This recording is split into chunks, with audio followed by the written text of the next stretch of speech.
6. 끝나기 전까지는 끝난 것이 아니다. 베드로가 실패를 통해 위대한 인물이 된 것은 하나님의 은혜입니다. 실패 중에도 그가 포기하지 않고 전진할 수 있었던 것 또한 은혜 때문입니다. 실패 후에 임한 하나님의 은혜는 아주 강렬한 은혜입니다. 그런 까닭에 실패를 통해 하나님의 은혜를 경험한 사람들은 실패를 하나님의 축복의 장소라고 고백합니다. 예전에 저와 아내가 오랫동안 준비한 일이 있었습니다. 많은 시간과 땀과 돈을 들여서 준비했던 일이 결국 실패로 끝나게 되었습니다. 그 실망감은 물론 말로 표현할 수 없을 정도였습니다. 끝이라고 생각했습니다.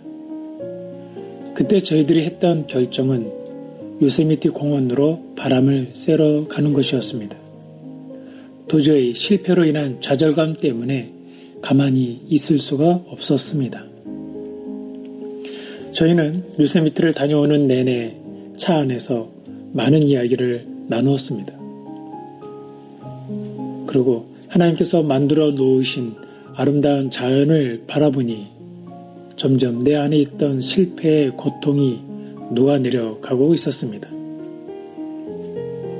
그리고 우린 다시 중대한 결정을 내리게 되었고 요세미티를 다녀왔던 그 길은 저희 가정에게 축복된 길이 되었습니다.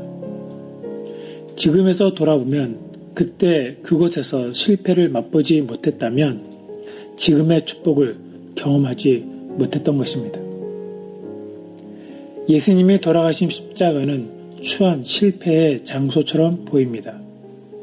그러나 하나님의 은혜는 실패의 장소였던 십자가 위에 임했습니다. 그 은혜는 생명의 은혜입니다. 회복의 은혜입니다. 새로운 출발의 은혜입니다. 십자가는 하나님의 가장 큰 실패작처럼 보였습니다. 그러나 그 십자가를 통해 부활이라는 걸작이 창조되었습니다. 베드로가 받은 은혜는 바로 십자가와 부활의 은혜입니다. 그는 실패를 통해 죽는 경험을 했습니다. 또한 예수님의 사랑을 통해 부활을 경험했습니다.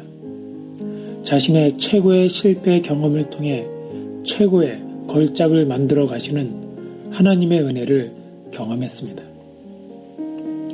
실패 때문에 낙심하지 마십시오. 절망하지 마십시오. 실패를 교육의 기회로 보십시오. 발전의 기회로 삼으십시오. 결코 포기하지 마십시오. 실패를 통해 성장하십시오. 실패는 끝이 아닙니다. 실패란 더욱 지혜롭게 다시 시작할 수 있는 기회입니다.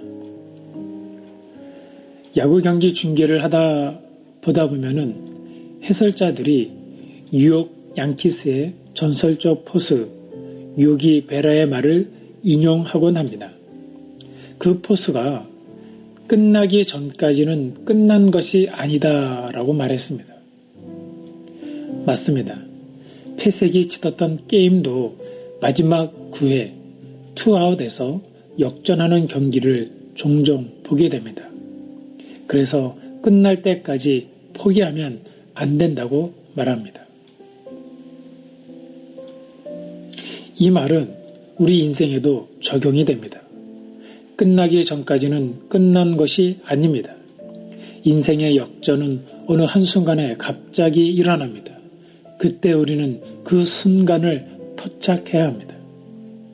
베드로는 예수님을 배신하고 고향으로 돌아왔을 때 그는 참담한 패배 속에 파묻혀 있었습니다. 다 끝났다라고 생각했습니다. 하지만 디베라 바닷가에서 예수님을 만남으로써 한순간에 역전되었습니다. 짧은 순간이었습니다. 예수님은 실패한 베드로를 찾아와 그를 위로하셨습니다. 그를 치유하셨습니다. 베드로는 아직 끝나지 않았습니다. 그는 오순절 다락방에서 성령을 받았고 수천 명이 예수님께 돌아오게 하는 놀라운 설교를 하게 되었습니다. 또한 베드로는 실패한 마가를 제자로 삼아 주었습니다. 그의 영적인 아버지가 되어 주어 그를 다시 회복시켜 주었습니다. 마가는 다시 베드로를 만나 새롭게 시작되었습니다. 끝나기 전까지는 끝난 것이 아닙니다. 우리의 과거는 바꿀 수 없습니다. 그러나 우리의 미래는 바꿀 수 있습니다. 우리의 내일을 바꿀 수 있도록 하나님이 도와주시는 장소가 십자가입니다. 십자가로 나아가면 과거의 실패의 아픔을 어루만져 주시는 하나님을 만납니다. 과거의 실패 때문에 낙심하지 마십시오. 실패를 승리로 역전시켜 주시는 하나님을 의지하십시오.